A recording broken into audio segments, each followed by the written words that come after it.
We have to bring back law and order. Now, whether or not in a place like Chicago you do stop and frisk, which worked very well, Mayor Giuliani is here, it worked very well in New York. It brought the crime rate way down. But you take the gun away from criminals that shouldn't be having it. We have gangs roaming the street, and in many cases, they're illegally here, illegal immigrants, and they have guns, and they shoot people. And we have to be very strong, and we have to be very vigilant. We have to know what we're doing. Right now, our police, in many cases, are afraid to do anything. We have to protect our inner cities because African-American communities are being decimated by crime. Your 2 minutes has expired, but I do want to follow up. Stop and frisk was ruled unconstitutional in New York because it largely singled out Black and Hispanic young men. No, you're wrong. It went before a judge who was a very against police judge.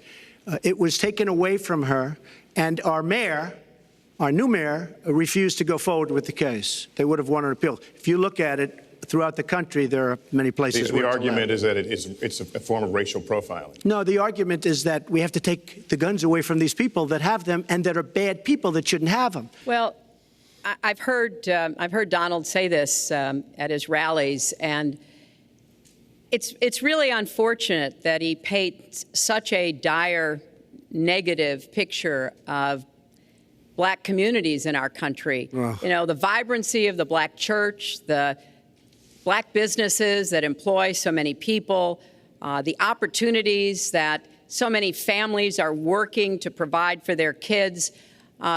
There's a lot that we should be proud of and we should be supporting and lifting up.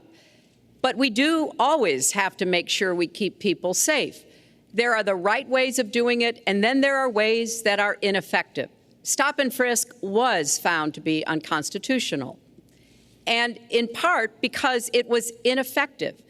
It did not do what it needed to do. Now, I believe in community policing, and in fact, violent crime is 1/2 of what it was in 1991. Property crime is down 40%.